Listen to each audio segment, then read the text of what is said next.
Assalamualaikum warahmatullahi wabarakatuh. Halo anak-anak kelas 6, bertemu lagi dengan Bu Fatimah. Hari ini Ibu akan menjelaskan mengenai perkembangbiakan hewan. Dimohon untuk mendengarkan serta menyimak apa yang Ibu sampaikan hari ini. Perkembangbiakan hewan itu terbagi menjadi dua.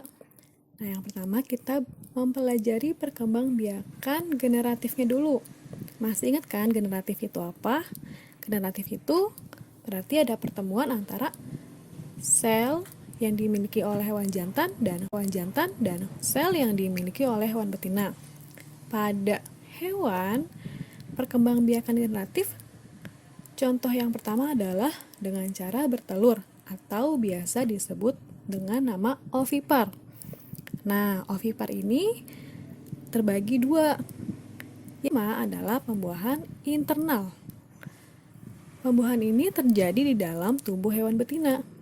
Kemudian, pertemuan antara spermatozoid, ini adalah sel yang dimiliki oleh hewan jantan, dan juga sel telur, sel yang dimiliki oleh hewan betina, terjadi pertemuannya ini di dalam tubuh hewan. Contoh hewan yang melakukan perkembangbiakan dengan cara ovipar ini adalah jenis burung, serangga, dan juga reptil. Di gambar yang kalian bisa lihat, ada buaya, ular, ayam, semut, kemudian burung unta, penguin, dan juga kura-kura. Masih di perkembangbiakan secara bertelur. Yang tadi pertama itu kan internal di dalam tubuh. Yang kedua adalah pembuahan eksternal, terjadinya di luar tubuh hewan betina. Jadi pertemuan antara spermatozoid dan juga sel telurnya di luar tubuh si induknya. Contohnya pada ikan dan juga amfibi. Kalian coba perhatikan gambar. Di sana ada kodok betina yang menghasilkan telur. Dia keluarkan telurnya di dalam air ya kalau si kodok ini bertelur. Kemudian nanti si kodok jantan akan mengeluarkan si sel sperma. Kemudian bertemulah sel telur tadi dan sperma tapi di luar tubuh induk. Nah, kemudian dibuahi. Nanti setelah adanya pembuahan, maka lama-lama nanti menetas menjadi kecebong kalau pada kodok. Begitu juga pada ikan. Di beberapa jenis ikan sama cara pembuahannya eksternal seperti di kodok tadi. Masih di perkembangbiakan generatif. Tadi yang pertama sudah Ibu jelaskan perkembangbiakan generatifnya secara bertelur atau ovipar. Nah, yang kedua ini dengan cara melahirkan atau vivipar. Jadi embrio atau si bakal anak ini tumbuh di dalam rahim induk. Jika sudah waktunya, maka akan dilahirkan. Kemudian disusui dan juga diasuh oleh induknya. Contoh hewan yang melakukan perkembangbiakan dengan melahirkan pada kelompok mamalia. Ada kucing, sapi, kuda, zebra, harimau, orangutan, pesut, lumba-lumba, dan paus. Coba kalian lihat pada gambar. Di sana ada contoh proses melahirkan pada hewan lumba-lumba. Ternyata nih hewan lumba-lumba adalah hewan yang melahirkan. Yang setelah lumba-lumba ini mengandung, ketika sudah waktunya melahirkan, nanti lumba-lumbanya akan keluar dari lubang lahir yang di bagian bawah. Setelah nanti dilahirkan, bisa langsung berenang, tapi masih dalam pengawasan induknya. Jadi anak lumba-lumba ini yang masih baru lahir belum bisa jauh dari induknya. Dia masih harus selalu didampingi sampai bisa mencari makan sendiri akhirnya dia akan pisah dari induknya. Yang ketiga, perkembangbiakan generatif dengan bertelur dan melahirkan, atau biasa disebut ovovivipar. Ovovivipar ini adalah pertemuan spermatozoid dan sel telur kemudian berkembang menjadi embrio. Embrio kemudian dibungkus oleh cangkang, namun tetap di dalam tubuh induknya. Setelah berkembang sempurna, kemudian telur akan menetas di dalam tubuh induk. Kemudian, bayi hewan tersebut akan dikeluarkan dari tubuh induknya bersama cangkang telur yang sudah pecah. Contoh hewannya, kalian bisa lihat di gambar ada ikan pari, kemudian ular boa, hiu macan, terus ada beberapa jenis kadal, kuda laut, dan juga platypus.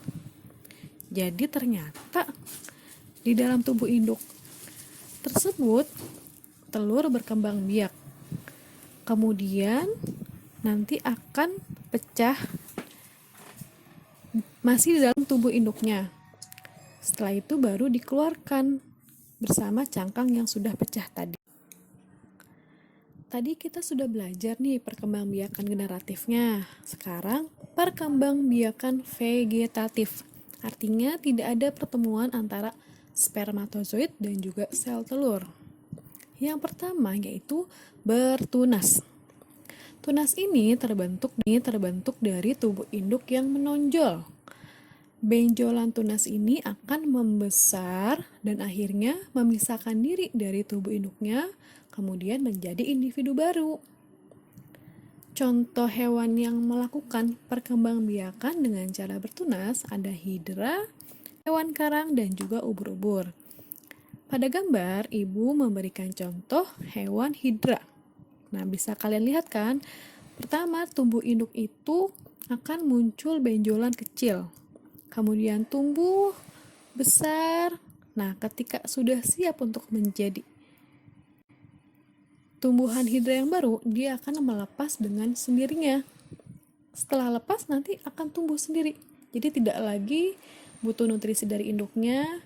Jadi dia akan tumbuh menjadi individu yang. Contoh yang kedua dari perkembangbiakan vegetatif yaitu fragmentasi. Apa sih fragmentasi itu? Yaitu pemotongan bagian tubuh induk dan tumbuh menjadi individu yang baru. Contoh hewan yang melakukan fragmentasi ada cacing pipih atau disebut planaria, kemudian hewan spons, dan juga bintang laut. Pada gambar ibu kasih dua contoh. Di gambar sebelah kanan itu adalah bintang laut. Jadi nanti salah satu tentakelnya itu dia memutuskan sendiri, memotong. Setelah pisah nanti akan tumbuh tentakel-tentakel yang lain, kemudian menjadi bintang laut yang baru.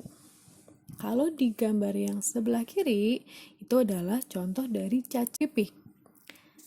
Asalnya cacing pipih itu satu hewan, kemudian dia bisa menjadi dua hewan. Jadi bagian bawahnya itu dia potong sendiri. Nah, bagian bawah yang terpotong itu bisa tumbuh menjadi hewan yang baru. Atau dia membelah dirinya menjadi dua. Kemudian bisa jadi lagi cacing pipih yang baru. Atau satu cacing pipih itu memotong tubuhnya menjadi 3 bagian dan kemudian menjadi 3 hewan cacing pipih yang baru. Jadi semuanya itu dia potong dengan sadar si tubuhnya untuk menjadi hewan yang baru. Nah, yang terakhir ini adalah membelah diri. Kalau membelah diri ini contohnya hanya pada amuba. Jadi asalnya si amuba ini mempunyai satu membran dan satu inti. Kemudian inti yang di bagian tengah tuh bulat hitam, dia akan bersiap-siap untuk membelah diri. Kalau intinya sudah terbelah, baru nanti bagian luarnya, si membrannya. Lama-kelamaan akan terpotong menjadi dua. Nah, kalau amuba ini hanya bisa membelah menjadi dua bagian yang sama. Cukup sekian penjelasan dari Ibu. Semoga kalian dapat memahami apa yang sudah Ibu jelaskan. Terima kasih atas perhatiannya. Wassalamualaikum warahmatullahi wabarakatuh.